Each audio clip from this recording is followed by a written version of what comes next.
Welcome back sa ating channel mga katropa pets. Ito ulit ang inyong katropa pet na si Aris Moreno at sa video na to, pag-usapan natin kung papaano ba ang tamang paggamit ng root tub sa planted aquarium. At syempre, marami din tayong natutunan along the way, so i-share ko na rin yon sa video na to. Kasi hindi lang naman root tubs yung dahilan kung bakit syempre na-maintain natin ng maayos yung planted aquarium natin. 3 taon na rin po siya. Pero ang ganda po talaga ng tubo ng mga plants. Noong 2022, nag-share na ako ng mga tips. Pero syempre, habang tumatagal, marami tayong natututunan. Mas nagiging simple yung approach natin pero effective. At syempre, i-announce na rin po natin mga katropa pets yung nanalo ng 500 pesos worth of pet-related items.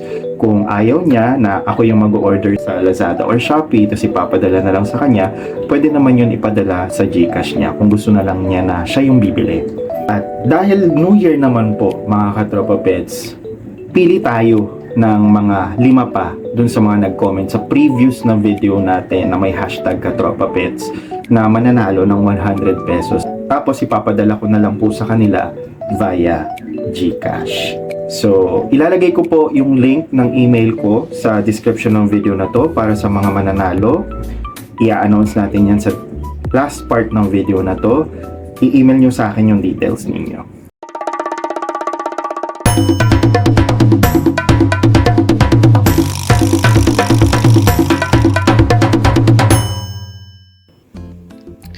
As you can see mga katropa pets, ayan na siya. Kung natatandaan nyo, around 2022, nag-aquascape ako noon para palitan at mag-add ng ibang plants dito sa aquarium na to. Marami talaga akong pinagdaanan na trial and error para lang ma-maintain siya ng maayos. Dati kasi mga katropa pets, lagi akong namamatayan ng mga plants. Naninilaw, nagbabrown, kahit may proper lighting naman. Tinry ko yung mga liquid fertilizer na dinadrop lang sa tubig, pero napansin ko na kapag ginagawa ko yun, sobrang nilulumot yung aquarium ko. Hanggang sa na-discover ko yung root tubs na ginawa talaga for aquatic plants. Pero syempre, hindi lang naman to yung dahilan kung bakit healthy yung mga plants sa aquarium ko ngayon. Malaking factor din yung setup ng substrate. Maliliit na pebbles yung nasa bottom part. Nasa 1 inch yung lalim nun. Tapos, sa ibaba ng pebbles, may 2 inches na aqua soil. Ginawa ko yan kasi gusto ko na may proper aeration yung mga ugat ng mga halaman para hindi sila mabulok. Actually, malaking tulong din yung snails. Hindi ko sila tinatanggal kasi nagbubungkal sila ng substrate at nakakatulong sila sa aeration. Combination talaga ng aqua soil, pebbles, snails, tamang lighting, at tamang fertilizer yung mga reason kung bakit na-maintain ko ito hanggang ngayon. Quarterly, naglalagay ako nito sa substrate. Slow release naman tong root tubs. Ibig sabihin, paunti-unti lang yung release ng nutrients sa soil. Bago ako maglagay ng root tubs, nagtitrim muna ako ng mga plants. Importante yan para hindi natatakpan yung ibabaw ng tubig. At syempre, naaabot ng ilaw yung mga plants sa ilalim. Yung ilaw ko, naka-timer siya. Automatic yan nagbubukas sa umaga at namamatay din sa gabi. Minimimic niya actually yung natural cycle ng araw. Maliwanag siya sa umaga, then unti-unti siyang magdidim sa hapon. Tapos minsan, may blue light pa yan kapag gabi na. Lalo na kapag merong moonlight. Kung gusto nyo makabili ng ganyang ilaw, ilalagay ko yung link kung saan ko siya nabili sa screen. Pakiclick na lang yon. Huwag kayong mag-alala dun sa Vallisneria kapag tinitrim nyo siya kasi tutubo pa rin naman yan. Pero huwag nyo try na itanim yung pinutol na dulo kasi hindi na yan tutubo. Dapat talaga may ugat kung magre-replant kayo. Normal lang naman na magkaroon ng algae sa aquarium. Huwag kayong matakot sa lumot. May mga isda at snails naman na kumakain yan. May advantage din actually ang algae dahil nagre-release yan ng oxygen. Pero syempre, tinatanggal ko pa rin yung excess para ma-maintain ko yung balance at aesthetic ng tank. Gumagamit ako ng metallic na stand ng katol. Don't worry, pang aquarium lang talaga yan. Mas komportable ako dito kasi hindi nagagasgas yung salamin. Kapag nilulublob ko yung kamay ko sa aquarium, dapat malinis yan. Siyempre, ayaw naman nating makapag-introduce ng unwanted bacteria na makakaapekto sa balance ng aquarium natin. So, tandaan natin mga katropa pets na may mga beneficial bacteria din tayong tinatawag. Mahalaga yon para ma-maintain natin yung balance ng aquarium natin.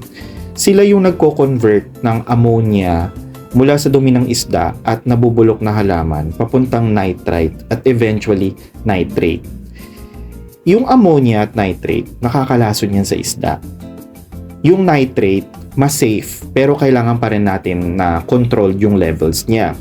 Kaya nga mahalaga yung weekly water change. So bakit ko ba sinasabi to sa inyo? Recently kasi, meron akong napanood na TikTok video na hindi na daw siya nagwa-water change kasi nga meron siyang lava rocks na ginawa niyang parang substrate dun sa aquarium niya. Actually, yung lava rocks, tinitirahan po yan ng beneficial bacteria.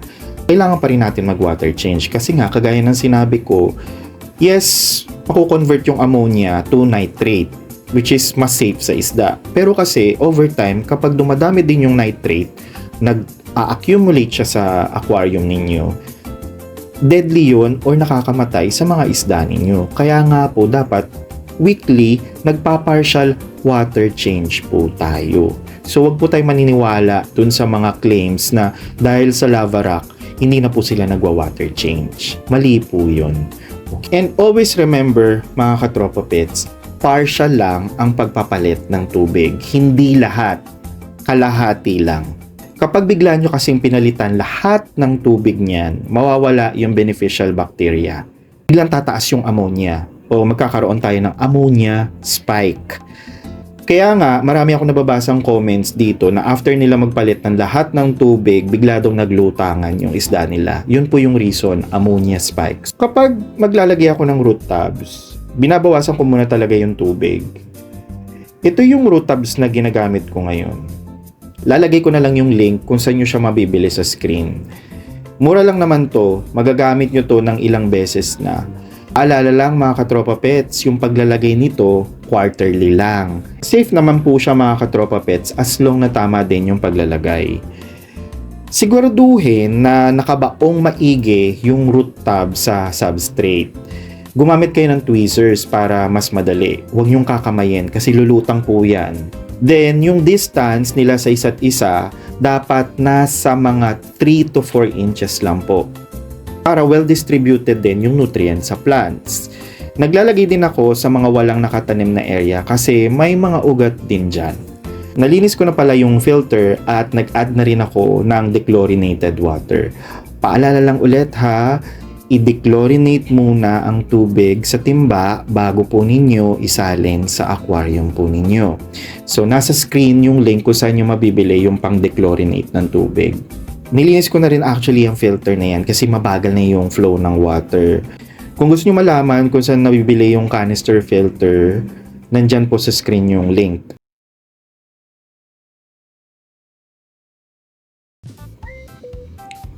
So congratulations kay Raymark Erang 8306. Paki-email na lang ako para dun sa details mo. Kung gusto mo ba na ako na lang yung mag-order sa Lazada or Shopee, i-email mo sa akin yung link ng product na gusto mo. Ako na yung bahala sa shipping fee.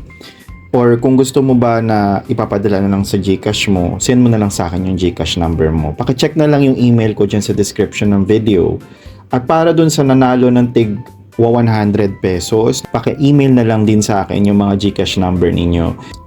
Kay Rosel Adoca, Monares Luigi IV.317, Lance Marco Jugani Caracas 1643, at kay brymrt.p. So nandiyan naman, naka-flash naman sa screen yung mga usernames po ninyo. Paki-email na lang po ako. So kung gusto nyo na manalo sa next na raffle natin, okay, kung hindi kayo mapipili sa video na to, pwede kayo mag-comment sa video na to ng mga tanong nyo about sa topic natin. Lagyan nyo ng hashtag na Katropa Pets para mapili po tayo sa next na raffle natin. Para sa mga hindi pa po nakakapag-subscribe sa ating channel at gusto nyo maging updated sa bawat upload natin, merong notification kayo matatanggap sa phone po ninyo. Huwag nyo pong kalilimutan na mag-subscribe sa ating channel at mag-like at mag-share din po.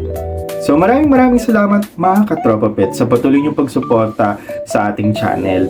So hanggang dito na lang, kita-kits tayo sa next na video. Maraming salamat mga katropa pets.